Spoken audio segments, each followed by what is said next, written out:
I don't know if I really want Lacrimosa to have a message, because I don't want to have the responsibility of being someone who speaks to people through music. I don't know if I'm able to take this responsibility on, but I can tell you what Lacrimosa means to me, and it might mean different things to different people. Just to understand the origin of the word Lacrimosa, it comes from the stanza from the Dies Irae sequence in the traditional Roman Requiem Mass, and it means mourning or weeping, and it's most often associated with the Judgment Day and the remorse for sin. But to me, for many years, I have always associated mourning and weeping with beauty. I remember being really overwhelmed by listening to Mozart's Requiem and his Lacrimosa, although we know he probably did not actually write the entire Lacrimosa himself, because probably his students have worked from his early sketches. They were very just fragments of sketches, if that. But listening to Lacrimosa and just being overwhelmed with the beauty of the sorrow. I know this is a paradox, but this is what I really attempted to portray through the entire album. Not the entire album focuses on sorrow or mourning, but there are definitely traces of it throughout. But just the paradox that very often in life we find beauty in sorrow if we are patient enough with it, if we are allowing ourselves to explore those deeper emotions that perhaps we don't often want to visit on an everyday basis. But if we explore sorrow, if we explore those deeper places of contemplation, and if we allow ourselves to mourn, I think there's beauty that comes from the process, and there are beautiful layers, I think, that can be explored going through a meditation like that through music. For quite a few years I have written music for acoustic instruments, and although that process is very exhilarating and very rewarding, I really wanted to take a different turn with Lacrimosa, because I wanted to be, I might as well confess it, I wanted to be in complete control of sound. I did not want to rely on performers, and I wanted to be able to shape the sound beginning to end. So that's why I looked into electronic sounds, but not only synthesized sounds, but also sampled sounds of acoustic instruments. So Lacrimosa is not exactly purely an electronic album, because there are plenty of acoustic instruments there, but all those sounds are sampled, so I did not have live performers on the album.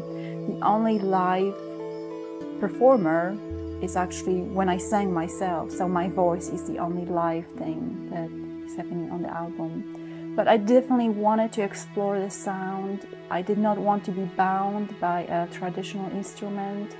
I did quite a few unexpected things, even with the sampled instruments, in the way that I used them in such a way that it would not be possible for a performer to actually play the music I wrote. That's why I did not want to be bound by the limitations of any instrument. I wanted to go with the sound wherever it took me.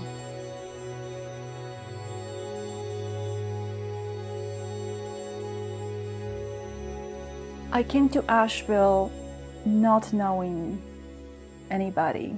I just appeared on the scene and I decided I need to meet some artistic people. And I contacted different people around town, and I've always been drawn to dance, and I always wanted my music to be connected to dance, because I think that there are a lot of danceable qualities in my music. And even when I write, I feel that I write from the point of a dancer, even though I'm not a dancer by any means, but I feel that my music follows physical movement of a human body.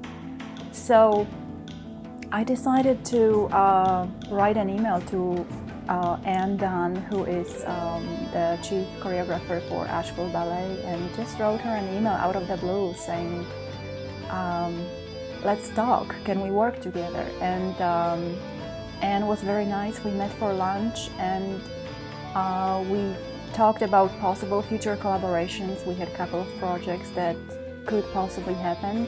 And I just left the Lacrimosa CD with her, just as a demo, just as a gift to her, and did not really expect any response from her. But a couple of weeks later, she emailed me and she said, please, please, can I use your music from Lacrimosa during the upcoming performance of Asheville Ballet. She was doing a program highlighting the achievements of Buckminster Fuller here in Asheville.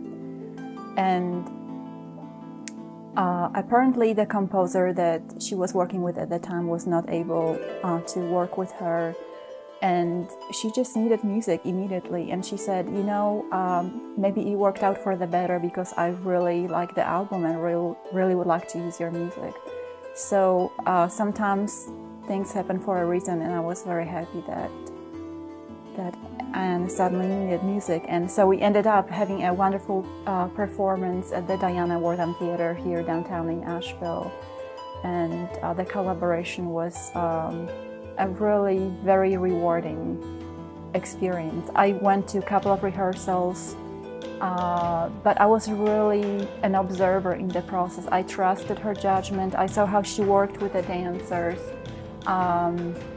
She gave the dancers some freedom to add to the choreography themselves, and the collaboration that happened, it happened without my input. I was trusting her enough to say, take my music and just do whatever you want with it. I just could not have asked for a better collaboration and just the fusion of two artistic disciplines that came together. When I was a little girl, I loved to sing, and I always craved attention as a performer, but that was never encouraged in my family. That was not the way I was raised. So over the years, I would say the performer instinct just did not get developed that way. So I did sing in choirs in different ensembles, but I have never ever sang solo. And it wasn't really until recently I met a local musician, Chris Stack, here in Asheville, North Carolina. He's a multi-instrumentalist and sound designer, electronic musician. And we just started getting together and improvising a little bit with my voice, and I just felt comfortable enough not only to sing but also improvise, which really opened me up and gave me a lot of freedom. So when it comes to Lacrimosa, I was originally just going to use my voice as an instrument, and I was thinking about maybe putting a few short elements, a little a vocal accent, just a few flavors here and there, but Chris really encouraged me to sing, and I ended up, for better or for worse, I don't know, I ended up putting 4 full vocal tracks on the CD. So, and I'm glad I did, because I have received a lot of positive response from that.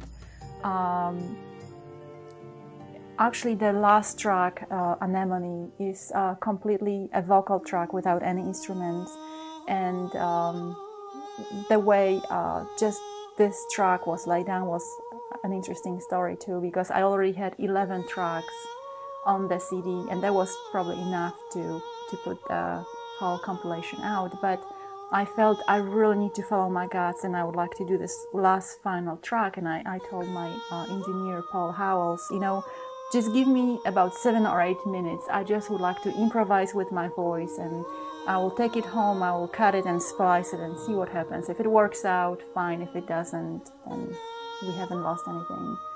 And I did it, and it is probably one of my more favorite tracks on the CD. So I took a chance. I'm really glad I did it, and I wouldn't have it any other way.